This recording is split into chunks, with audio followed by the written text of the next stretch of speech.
Mulia Bapak Uskupan Agung Merauke.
Dalam nama Bapa dan Putra dan Roh Kudus. Amin.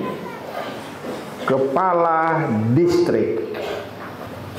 Saya dengar dari satu pastor paroki, seorang kepala distrik membiayai kedatangan mereka yang akan menerima sakramen Krismas di Kota Bade ini. Luar biasa kepala distrik ini. Uang tidak menghancurkannya. Uang tidak merasukinya. Tapi uang yang dia dapat di distrik, dia pakai untuk kebaikan. Sudah ada 4G di sini, tapi 4G tidak jalan. Karena sering yang bermain ini pengusaha-pengusaha jual ya, pulsa internet. Semoga mereka biar kaya tapi masuk neraka saja ini pengusaha-pengusaha. Karena pengusaha penindas rakyat. Kasihan rakyat kilat. Uang yang harus diberikan kepada rakyat tetapi dihancurkan oleh banyak juga pejabat-pejabat. Saudara-saudari sekalian yang terkasih, kemarin saya bangga luar biasa penyambutan yang diberikan kepada kami dan rombongan. Kelihatan semua gembira, bersukacita. Itu tanda apa?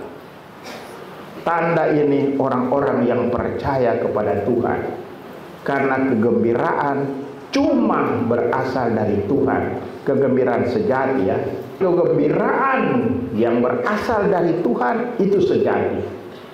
Dan ini Kentara kemarin luar biasa. Saya bangga dengan umat saya bangga dengan masyarakat di sini. Ada sukacita, ada kegembiraan. Meskipun panas terik, mereka tidak mundur. Gembira, bersukacita. Mereka ada yang diam, tanda salib, luar biasa. Saya bangga dengan umat sedemikian. Saudara-saudari sekalian, ada banyak kuasa-kuasa jahat dalam dunia ini. Termasuk kuasa uang. Demi uang, seperti saya katakan, orang hancurkan orang lain. Demi uang, mereka berlaku tidak adil. Negara kita kaya, Papua ini sangat kaya. Tetapi kenapa seringkali tidak maju? Karena ada permainan, ada penindasan. Setiap desa mendapat bantuan 1 miliar, saya dengar.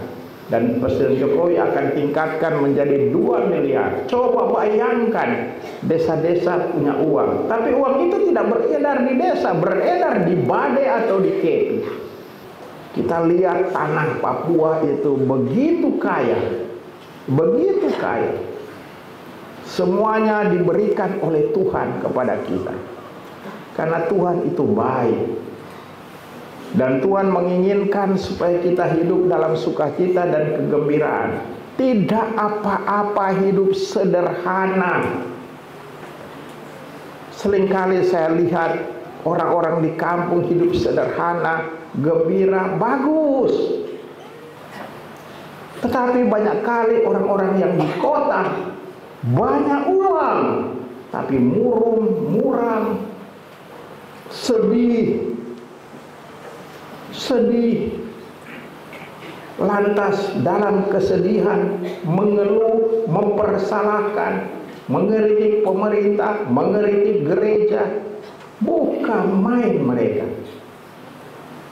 Hidup dengan banyak uang tapi sedih. Dan seringkali juga mereka Katolik tapi suka palang-palang sekolah-sekolah Katolik. Karena apa? Mereka mencari uang untuk kesenangan dunia. Padahal itu sudah tahu itu tanah Katolik diberikan oleh leluhur. Tapi anak-anak itu kurang ajar. Mereka mau ambil. Karena apa? Karena mereka rakus akan uang. Tanah-tanah gereja, tanah-tanah misi mau diambil. Atau ada yang tinggal di tanah misi tapi tidak mau keluar. Padahal mereka bukan tanah mereka, tapi iman. Mereka beriman Katolik, tetapi iman itu tidak mempengaruhi hidup mereka. Tuhan itu baik kepada kita, tetapi Tuhan menginginkan supaya kita hidup benar, hidup teratur, hidup sesuai dengan kehendak-Nya. Tuhan menginginkan supaya kita percaya kepadanya. Percaya. Dan kalau kita percaya kepada Tuhan, kita bersatu dengan Tuhan, dan hidup kita menjadi serupa dengan Tuhan. Bukan kita percaya pada Tuhan, tapi hidup serupa dengan kehendak setan. Kita perlu percaya kepada Tuhan. Jangan nanti di zaman modern ini di mana uang makin merasuki manusia, jabatan makin merasuki manusia. Sekarang jabatan, orang rakus. Ada yang mempersalahkan uskup dan Pastor John Kandang karena dia tidak bisa menjadi anggota MRP, padahal dia tidak layak. Tapi persalahkan uskup dan Pastor John tidak boleh datang di Badai demi jabatan. Dia keluarkan kata-kata jahat kepada orang lain cuma karena jabatan. Tuhan itu baik. Kita perlu percaya kepada Tuhan, dan konsekuensi dari percaya kepada Tuhan hidup benar dan hidup baik. Tapi saudara-saudari, tidak gampang untuk beriman kepada Tuhan. Tadi dalam bacaan kedua dikatakan kita percaya kepada Kristus Tuhan harus selain dalam Roh Kudus. Perlu Roh Kudus supaya iman kita diremajakan, supaya iman kita dibaharui, supaya iman kita ditingkatkan. Perlu Roh Kudus.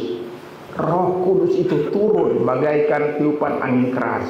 Itu mengatakan bahwa Roh Tuhan itu dahsyat.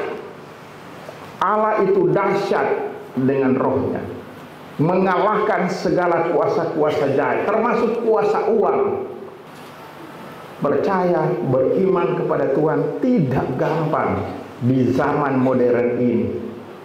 Kita lain kali ya di Indonesia ini, gereja di mana-mana, masjid di mana-mana, suara lonceng di mana-mana, suara di masjid di mana-mana, Allahu Akbar, puji Tuhan, haleluya. Tapi kejahatan makin merajalela, konflik masih terjadi di mana-mana. Lengkap kita malu juga.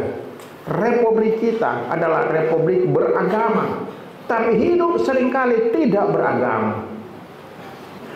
Saudara-saudari sekalian, tidak gampang untuk percaya kepada Tuhan. Perlu kekuatan Roh Kudus.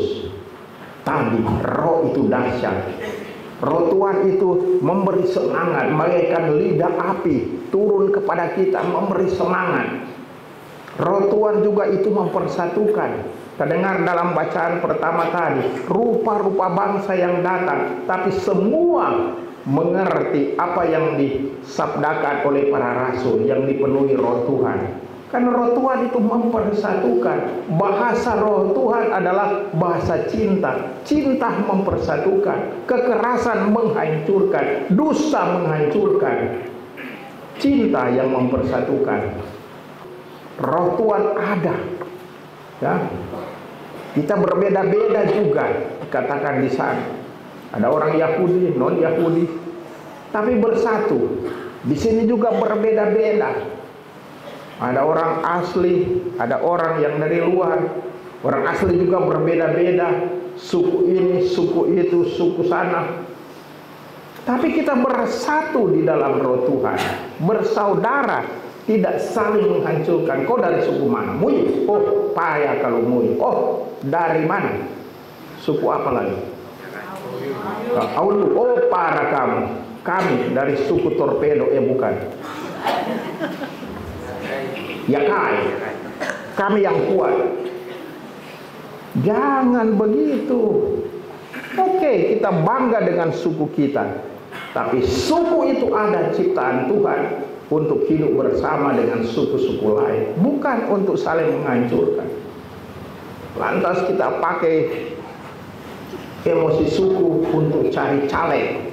Saya caleg dari suku ini, mesti terpilih. Saya caleg dari suku ini, mesti anggota MRP. Kalau tidak, kamu hancur semua. Padahal calon itu kurang ajar.